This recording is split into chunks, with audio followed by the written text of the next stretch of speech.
So you've heard it before. Give your most valuable stuff away for free in every single episode. Make sure your content is good. But what actually defines good content? How do we actually determine if something is valuable? Because what you think is valuable and what your listeners perceive as valuable is actually two totally different things. So if you are a podcast host, or if you are an aspiring podcast host, the quicker you can develop the skill of communicating your expert knowledge in a way that your listeners will find valuable, the higher your listener retention is going to be, the more connected listeners will feel to your show, and the more growth potential your podcast will have. And in this episode, I'm going to show you how to do it. Welcome to Insider Secrets to a Top 100 podcast. I'm your host, Courtney Elmer. Let's make your business binge-worthy. So deep down, you and I both know that the reason you would listen to a podcast is because you would get something from it. Why else would you spend your valuable time listening to something unless there was some sort of tangible benefit or return for you? Maybe it's more knowledge. Maybe it's help to solve a specific problem that you're experiencing. Maybe it's just a sense of connection. Or on the flip side of that, maybe it's entertainment. It could be a laugh. It could be a distraction. Maybe it's a form of relaxation. No different than why we'd pick up the remote at night and turn on Netflix or watch something on Apple TV. But as a podcast host, how do you make sure you're actually giving your listeners something they will find valuable? That's a different question. And it is an art, it is a skill, and there's a science to it. And I'm going to show you a very simple yet powerful way that you can make absolutely sure that your listeners are getting value from whatever the expert content is that you teach on your show, so that they listen till the end of your episodes and so that they come back every week for more. In fact, we just got a review this week that came in from a listener over in the UK. Shout out to you, Tall CMP 172. They say, I'm currently in the develop phase for a potential podcast. And in the course of researching mics and sound treatment, I found Courtney's show. Turns out the tech is the straightforward stuff, and I have been binging the show ever since. And they go on to say, I'm probably averaging 2 to 3 episodes a day. They're the perfect length for me, 20 to 25 minutes, soaking up everything I can learn as I embark on this journey. This is one binge-worthy show. So first of all, thank you. I read every single review that comes through, and truly it makes my day when I see that you are getting value out of what you listen to here. Because that's why we're here in the first place. That's why I'm here. That's why you're here. And I want to help you do the same for your podcast, not just so that you can get amazing glowing reviews, but also so that your listeners are hooked, so that they see you as the expert and that they actually are getting the value out of the effort and the energy and the time that you are putting into creating your content.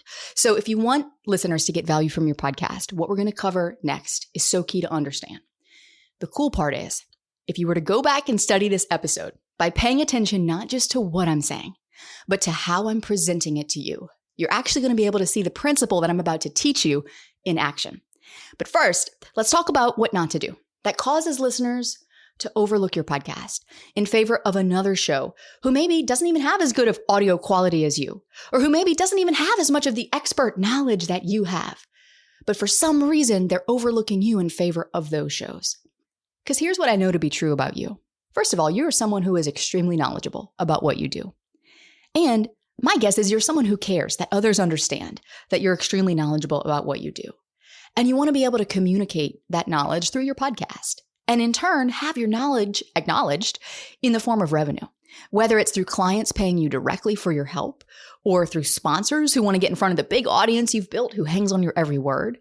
So if you're thinking in your mind yes or nodding yes to any of those things, then what I say next is going to be especially relevant for you.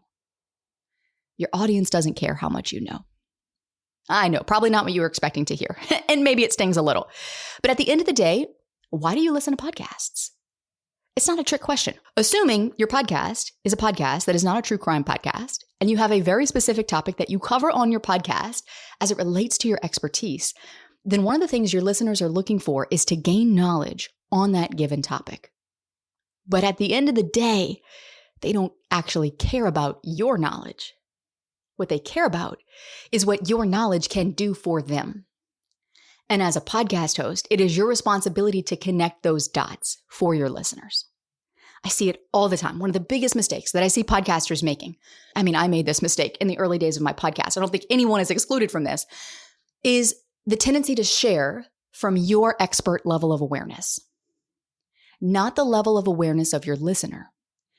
And those are two different things. Part of the problem for me in the early days of my show was I wasn't crystal clear on who specifically was listening on the other end of those headphones. And I was trying to appeal to a variety of people because I wasn't clear on who I actually wanted to attract to the show. I was just happy for anyone who would listen at that point in time. Turns out that's not the best way to build a podcast. And it's certainly not the right way to grow an audience full of right listeners. And it's very important to have an audience full of the right listeners, because if you don't, it's going to be difficult to convert those listeners and or to monetize your audience down the road. So what happened is, because I didn't have this clarity, all my content sounded very watered down and very generic. Honestly, if you go back and listen to old episodes, maybe don't do that because I will be very embarrassed. But if you were to go back and listen to old episodes, you would probably, first of all, you would hear a different version of Courtney because she was so polished and she was trying to be so perfect and so professional, and like every word was literally read off of a script. And my content was not original. A lot of it was regurgitated by other things that other people said that I thought sounded smart that I tried to like pass off as my own. And it was all of this stuff that I was doing to help, quote unquote, elevate my authority. But at the end of the day, I probably was undermining it. All right. So I don't want that for you. Now, it's also true that I did have a lot of knowledge to share, but the way in which I was sharing it wasn't connecting with my listeners.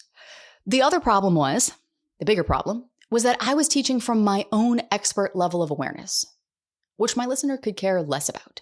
What do you mean, Courtney, by expert level of awareness? I promise you, I'm going to make this very concrete. But when you do this, when you teach from your level of awareness, it actually causes listeners to stop listening, and even deeper, to not trust you. Why? Because they don't feel like you understand them. They don't feel like you truly get it. So as an example, look at this podcast.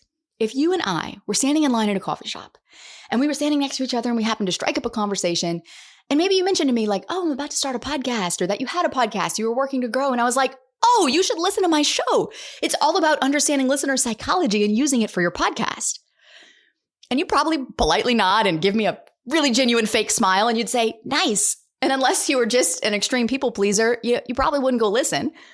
So if I had named this podcast Insider Secrets to Podcast Listener Psychology, you'd probably pass it up in favor of another podcast about podcasting. Because while I know that most of the problems that podcasters experience stem from a lack of understanding of listener psychology and not having a podcast strategy dialed in that's aligned to your listener psychology, you are walking around right now going, I need help growing my podcast because I'm putting in hours every week and I literally cannot get past 22 downloads an episode.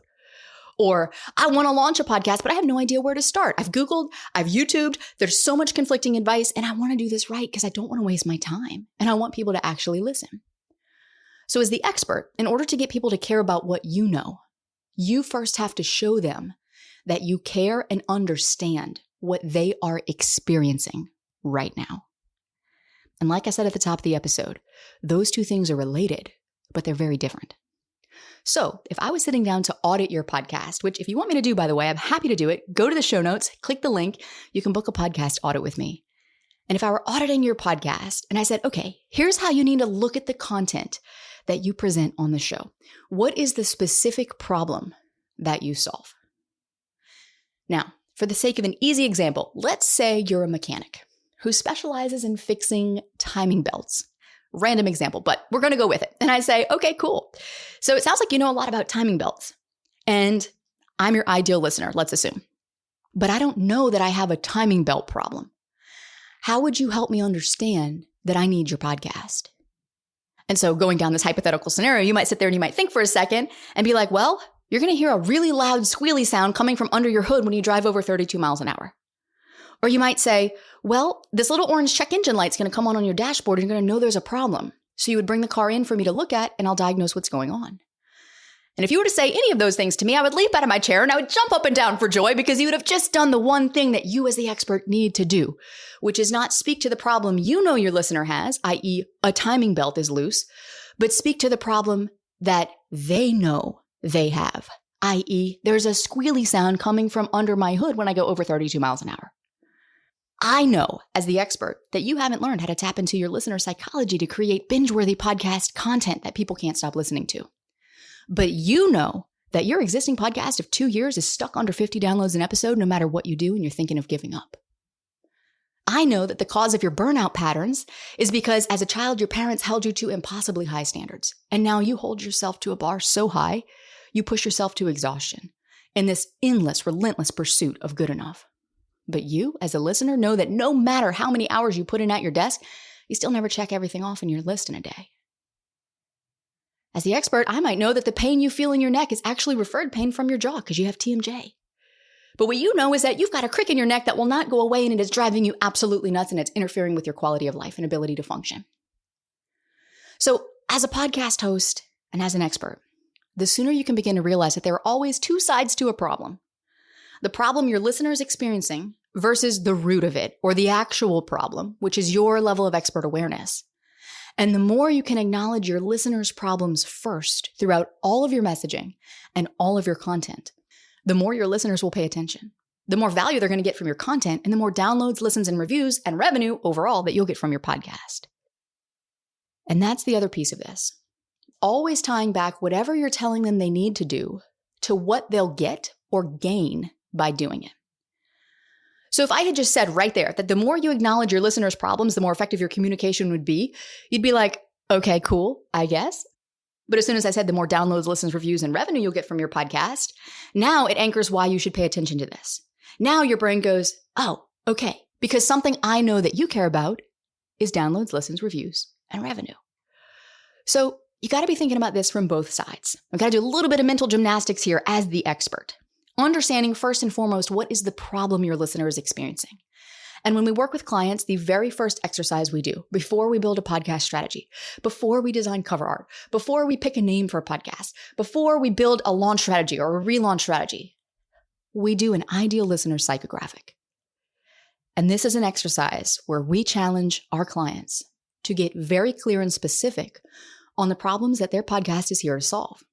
Now, what happens a lot of times is people who are not used to communicating in a very specific way will tend to add lots and lots of words to try to communicate what they are seeing and what they think their listeners experiencing.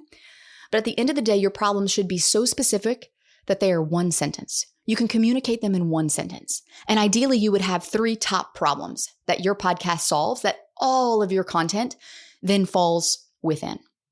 So I have an episode on how to make something specific. I'm going to link it in the show notes for you because a lot of us are not used to communicating in this way. But when you learn to communicate in this way, it makes your communication so much more effective.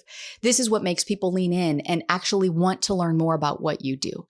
And always framing it, here's what you are going to get out of this. Here is why this should matter to you. Not just sharing the expert knowledge and being like, here's what you need to do, but also here's why you need to do it because here's why this matters to you. So I had a client the other day who was asking for some constructive feedback on her episodes. And I listened and I said, overall, these are really strong. I said, you have come a very long way in terms of what your content was before to what your content is now. I said, but if there's one thing that was missing, it's bringing home the points you're making with the why they should care. Back to our mechanic example. Your check engine light's on. And guess what? It's totally normal. I see this all the time. And it's because of your timing belt. And once it's fixed, this light's going to go off. You're going to be able to drive your friends around at 70 miles an hour on the interstate without being embarrassed by that annoying squealy noise. Or right now, chances are your podcast is stuck under 50 downloads an episode because your messaging is off. And so what's happening is listeners are overlooking your show. And I guarantee you're not alone because this is a mistake that 99% of podcast hosts make and don't know how to fix. But guess what? Once you learn how to fix it, you're going to have a binge-worthy top show that listeners can't ignore. And you're going to be able to grow your audience and finally be able to convert that growth into real revenue. Or right now, I know you've been skipping lunch. You've been working weekends. You've been putting in as many hours as you physically can to grow your business. But you are questioning why it never seems to be enough. But guess what? A lot of people have been in your shoes. I've been in your shoes before too. And once you understand why this pattern keeps happening, and once you have the tools to fix it, you're going to be able to set boundaries with your clients without guilt. You're going to be able to take real time off away from your desk without your laptop. Imagine going on vacation without your laptop, without needing to bring it. And you'll see your revenue grow because you're running your business like the leader you're meant to be. Or, you know that annoying pain in your neck, the one that's driving you crazy? Well, I see it all the time. And guess what? It's actually referred pain from your jaw. Here's what happens. Here's why it happens. And once we address the underlying jaw issue, your neck pain is going to go away. And you're going to sleep better. You're going to feel better. You'll be able to turn your head from side to side. And you'll also know how to treat it if ever it started to occur again. So do you notice what I did there? Not only did I meet the listener where they are at, with the specific problem they are experiencing. and then bring in the expert level of awareness with the problem I know they have. But then I also tied it back to, and here's what'll happen when we solve this problem together. Here's what you're going to get out of it, and here's why this should matter to you. You ready? Here's the formula.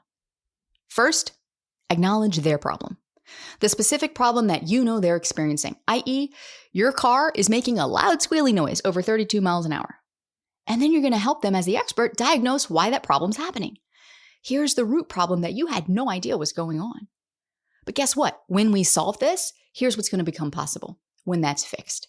And you're going to speak to their unmet desires, the desires that they have not yet been able to achieve or attain because they didn't know why the problem was happening in the first place. All they knew was that they were experiencing this problem and it was unpleasant and they didn't like it. So this is an episode that I hope you come back to again and again and again and study it. Study not just what I'm saying, but study how I'm presenting it to you, because there are always two sides to a problem. There's your expert level of awareness and there's your listener's level of awareness.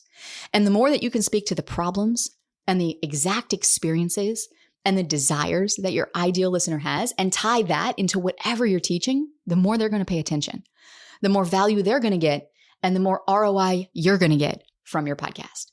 So from here, your next step, if you know what your expertise is in, you're the mechanic, you're the burnout coach, you are the doctor who understands why the TMJ is happening. And you also know, therefore, the deeper root problems that people are experiencing that you can help them solve. Well, the good news is you're halfway there. So the work here for you is to actually sit down and write out the ways in which that deeper problem shows up for your ideal listener. And then you're going to list out their unmet desires, the things they really want, but that they haven't been able to achieve. Because the clearer you can get on that, and the more you can begin to work that into your messaging and actually connect those dots for your listener, the more your listeners are going to lean in and the more value they're going to get out of the content that you share. So what I'm sharing here in this episode is just the first of many steps to dialing in your podcast messaging for a podcast that can grab your listeners' attention, but it's one of the most powerful. And the more specific your problems are, the better you're going to be able to communicate them and the more valuable your content's going to be. And as a bonus for your homework, I also want you to go and look up the song Next Thing You Know by Jordan Davis. Now, fair warning, this is a country song. If you are not a country fan, that is okay, but tolerate it, suffer through it. Okay, listen to this song, because every time this song comes on, the level of specificity that is covered in the 2 minutes and 54 seconds of this song absolutely blows me away. It is the perfect example of how to be specific. And how to be specific is not lots and lots of words trying to explain, exactly what you see that the problem is happening. It's pinpointing. It's dialing in exactly what you see is happening and saying it in very clear language where there's no room for interpretation. You're getting less than 50 downloads an episode. That's pretty specific. You have Googled and YouTubed how to start a podcast, but the advice is so conflicting that you're left with 14 open tabs and no real answers. Pretty specific. So go listen to that song to get an understanding and an idea of how to make something specific. And of course, there's an episode below that I'm linking for you too, where I tell you exactly what you need to do in order to communicate those problems to your listeners in a way that their brain understands, that they go, oh my gosh, you get me. You get it. Finally, someone who is saying the thing that I needed to hear because no one else is saying it. So I hope this episode was helpful for you. I hope you come back and study it. And if it was valuable for you, I would love it if you would scroll down, tap the 5 stars on Apple or on Spotify, and bonus points when you write a written review on Apple, letting me know your biggest takeaway from this episode or from the show.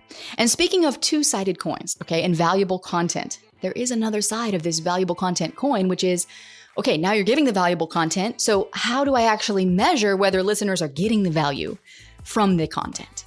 It's one thing to give it, but how do you know for sure in a quantitative way that we can measure that they're getting it? So in the next episode, I'm answering a listener question where we're going to tackle exactly that. That's all coming up next to help you make your business binge-worthy.